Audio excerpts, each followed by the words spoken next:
اگر حالات اس سے بھی بد سے بدتر ہوئے اور بات اوپر چڑھ کر کے کہی جائے، اگر ہم نے اپنے ایمان کی بھی حفاظت نہیں کی، اپنے ایمان کو نہیں پہچانا، اپنے ایمان کی عظمت کو نہیں سمجھا، تو کل ایسا بھی ہوگا کہ ہمارے دل سے ایمان بھی نکال دیا جائے گا۔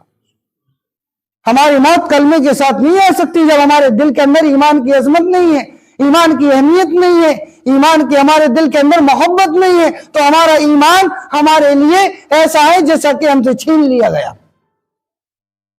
اور جو آج سے کافی برسوں پہلے ہمارے بڑوں نے، علماء اکرام نے، مشائخ اور اکابرین نے یہ بات کہی ہے، اور غیر ملک جو تھے، اندلس یا کوفہ اور بصرہ جو کتابوں میں ان کے نام آتے ہیں، ان کے علاقوں کے اندر ایک وقت تھا محدثین پیدا ہوا کرتے تھے، مفسرین پیدا ہوا کرتے تھے، بڑے بڑے اکابر اور بڑے بڑے محدث، بڑے بڑے عالمین اور مفسرین اکرام پیدا ہوئے، لیکن آہستہ آہستہ جب ایمان والوں نے اپنے ایمان کی عظمت کو بلایا، اپنے ایمانی شعار کو چھوڑا۔ ایمانی شعار کیا ہے؟ ایمانی شعار کیا ہے؟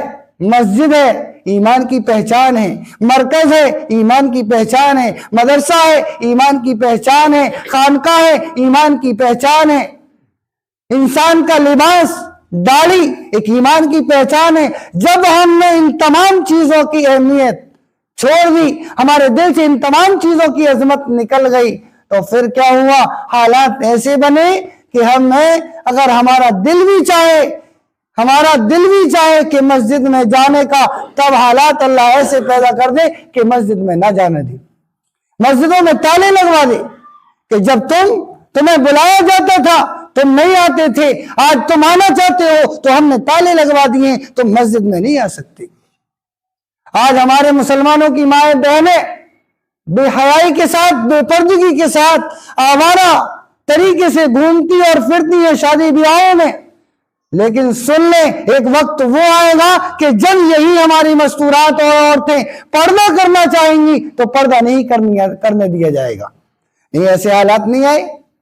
بتائیں، اسکولوں اور کالجوں میں ہماری بیٹیوں سے حجاب کے بارے میں کیا ہوا کہ حجاب پہننے پر پابندی لگائی نہیں جاتی؟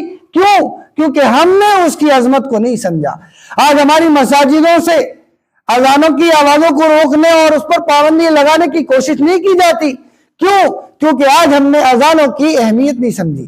ہماری مسجدوں میں اذانیں ہو رہی ہیں اور ہم اپنے گھروں میں، موبائلوں میں، ٹی ویوں پر لگے ہوئے ہیں۔ کون آ رہا ہے اذان سننے کے بعد؟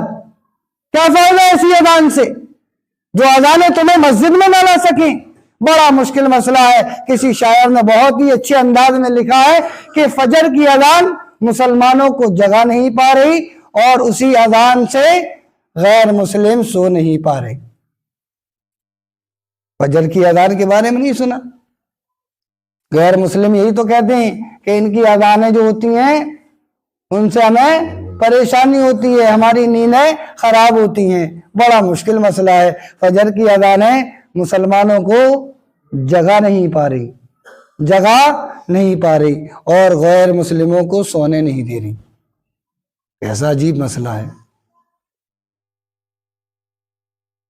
اسی لیے میرا گفتگو کا اتنا لمبا ارادہ نہیں ہے، بس آخری بات یہی کہوں گا، خصوصاً جس تاریخ کو لے کر کے غیروں نے جو باہر کے علاقوں میں، گلیوں میں، چوراہوں پر جو ماحول بنایا ہوا ہے، اس سے گھبرانے کی ضرورت نہیں ہے۔ اپنے اندر صبر اور استقامت رکھیں، صبر اور استقامت ہو، ہمارے ارادوں کے اندر مضبوطی ہو۔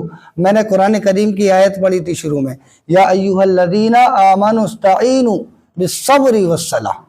اللہ نے کیا فرمایا اس آیت میں؟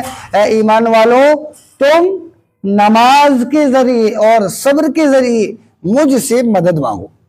کیا مانگو؟ مدد مانگو۔ کس چیز کے ذریعے سے؟ صبر اور نماز۔ تو ہمیں نماز کی پابندی کر کے اپنے اللہ سے مدد مانگنی ہے کہ اللہ، ہمارا دل دکھا ہوا ہے، ہم تکلیف میں ہیں، ہمیں صدمہ ہے کہ ہمارے ساتھ ناانصافی ہو رہی ہے، ہمارے ساتھ ظلم و زیادتی ہو رہی ہے، ہمیں کس سے شکایت کرنی ہے؟ اپنے رب سے شکایت کرنی ہے۔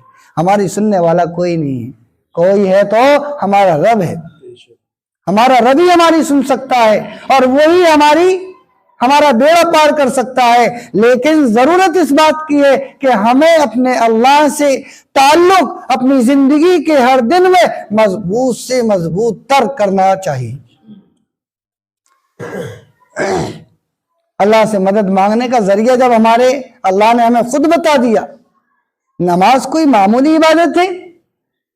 نماز میں انسان ایمان والا بندہ اپنے اللہ سے تعلق قائم کر رہا ہے۔ جب صحابہ کو یہ پیغام بتایا گیا، اللہ کے نبی علیہ السلام معراج سے لوٹ کر آئے اور صحابہ کو یہ خوشخبری دی کہ میں آسمانوں پر گیا تھا، مجھے اللہ نے ایک تحفہ دیا ہے، وہ تحفہ نماز کا تحفہ ہے، اس نماز کو پڑھو اور اپنے اللہ سے جو چاہو وہ مانگ لو۔